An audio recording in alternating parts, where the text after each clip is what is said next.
First and foremost, all praises are due to Yahweh, Bahashem YAHAWASHI, Bahashem Rakakwadash. Double honor to the elder apostles and bishops of Great Millstone for teaching us his truth. Salutations to the brothers around the four corners of the earth who are teaching this word and truth and sincerity. And shalom to the hopeful elect, a few men, women, and children that believe in this word. This is your brother COMBATANTS coming at you again with another lesson. This one is entitled, The Combatants in World War III Will Attempt to Battle Yahawashi and the Angels. And we have an understanding from the scriptures that Yahweh is going to gather all the nations of the world, all right, primarily the ones who are aligned with Russia, and then you're going to have nations aligned with Babylon, America. He's going to bring them all in one place, known as the Valley of Decision, or the Valley of Jehoshaphat, or also known as the Levant, and that's the Persian Gulf area. And they're going to do battle in World War III. But eventually, when they see Yahawashi coming in those chariots, in that big gigantic chariot, they're going to combine forces and try to fight Yahawashi and the angels, and they're going to lose miserably. So let's set it up with Joel 3 and verse 11, with Yahweh gathering all the nations together in one place. You have Russia and their allies. Russia is a guard to Iran and various other nations.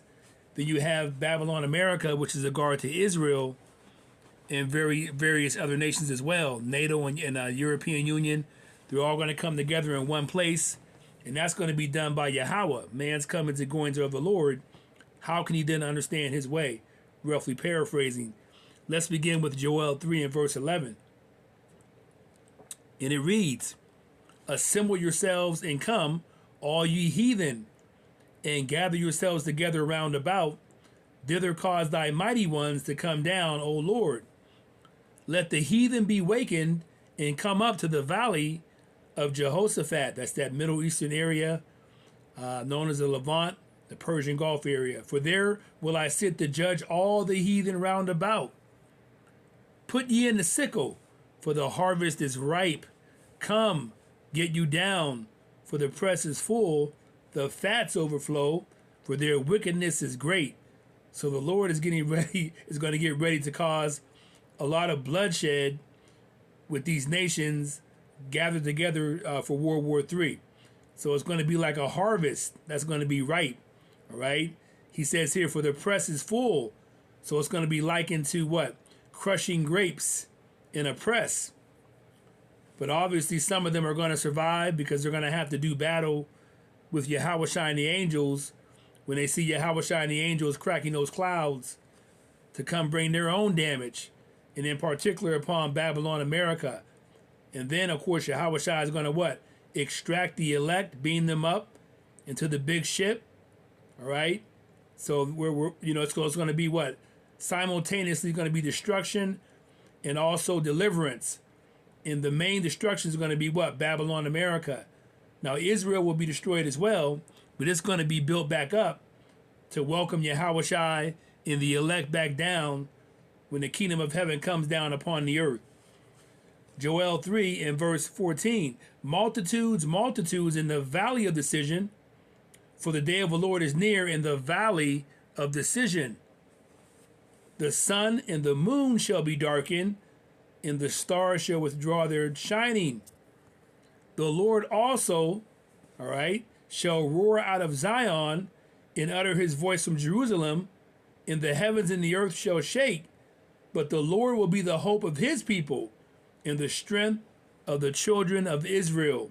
So the elect of the Lord are going to be looking forward to Yahawashi coming, cracking those clouds, and have faith unto salvation and be delivered into the chariots.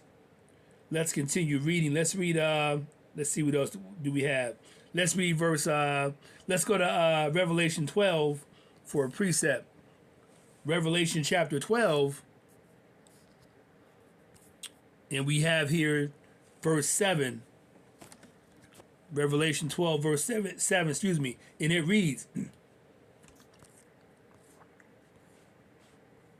And there was war in heaven.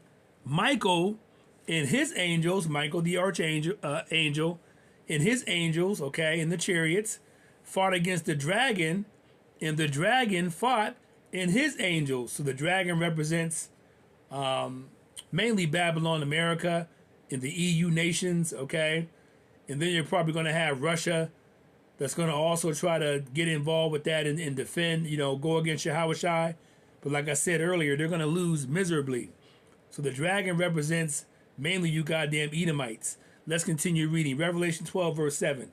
And there was war in heaven. Michael and his angels fought against the dragon, and the dragon fought and his angels. So that's going to be those the warplanes of Babylon, America, and the EU and NATO.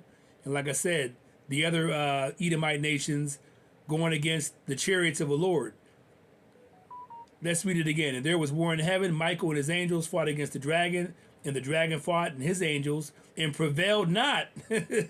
Neither was their place found any more in heaven, meaning they're going to get blasted the hell out of the fucking skies by the laser beams of the chariots.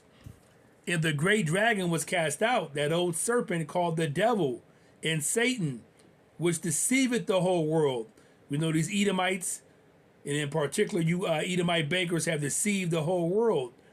He was cast out into the earth, and his angels were cast out with him.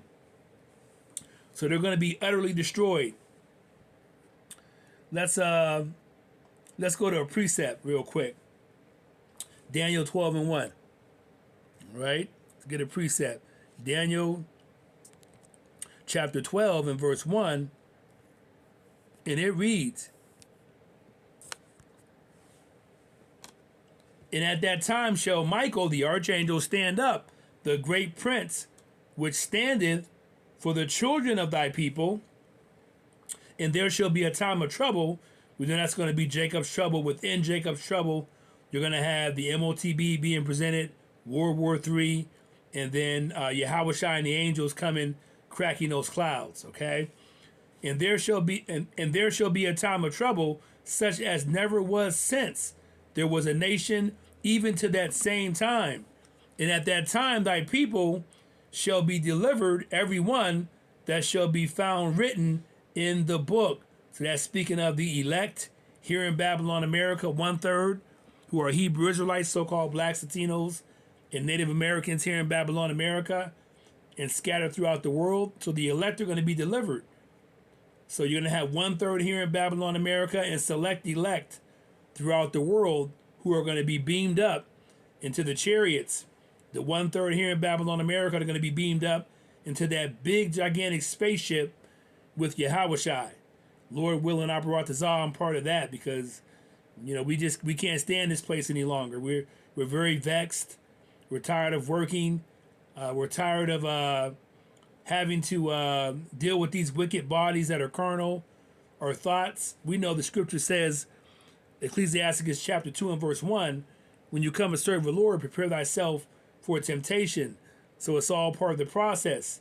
But we're looking forward to everything going full-blown chaos because we know that's a day closer to YAHAWASHI coming and establishing his kingdom of righteousness upon the earth. Let's go to Second Esdras for the clincher here. We have Second Esdras, and this is Second Esdras chapter 13 and verse 1, and it reads, this is Ezra the prophet that seen the vision of YAHAWASHI and the angels destroying the combatants in World War III that are going to try to challenge YAHAWASHI and the angels. And it came to pass after 7 days, I dreamed a dream by night. And lo, there arose a wind from the sea, that it moved all the waves thereof. And I beheld, and lo, that man waxed strong with the thousands of heaven. Just like Enoch said in the scripture about the angels coming in the thousands. And when he turned his countenance to look, all the things trembled that were seen under him. And whensoever the voice went out of his mouth, all they burnt that heard his voice, like as the earth faileth when it filleth the fire. You're going to have them laser beams coming down from the chariots. Okay, burning motherfuckers in the smithereens, crushing those airplanes, those jets, okay, of Babylon, America, and their allies, all right, and the various other nations that try to come against the Lord, Yahawashi, and his angels. And after this I beheld, and lo, there was gathered together a multitude of men out of number from the four winds of the heaven to subdue the man that came out of the sea. But I beheld, and lo, he had graved himself a great mountain and flew upon it. That's the big, gigantic spaceship in which Yahawashi is going to be on, in which I guess Esau has seen. Your scientifical Edomites have seen this big, gigantic spaceship in the skies that they say is half the size of the sun. So it's gigantic. Let's continue reading. But I would have seen the region, all right, or place where out the hill was graven, and I could not. And after this I beheld, and lo, all they which were gathered together to subdue him were sore afraid, and yet durst fight. So that's like that movie, not quite like it, but that movie Independence Day. We know that that's kind of was predicted programming. Of course, Independence Day had the little green alien monsters or whatever, what have you, coming up against Babylon America, and Babylon America fighting with their jet pilots, and they end up defeating, all right, the aliens. But we know that that's not going to happen in this instance, okay? All right? So they're going to be scared when Yahawashi comes. They're going to be, like it says here, sore afraid, but they're still going to fight. That's Esau for you, okay? And lo, as he saw the violence of the multitude that came, he neither lifted up his hand, nor held sword, nor any instrument of war. Yahawashi is not going to be worried one bit. But only I saw that he sent out of his mouth, as it had been a blast of fire, and out of his lips a flaming breath, and out of his tongue he cast out sparks and tempests. Those are the laser beams from the chariots. And you can imagine the laser beams that are going to come out of Yahawashi's chariots, how powerful those are going to be.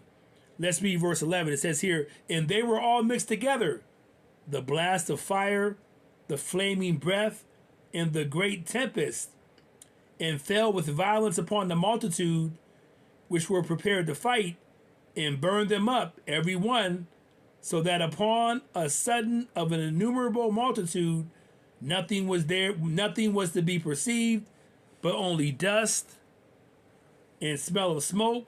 When I saw this, I was afraid.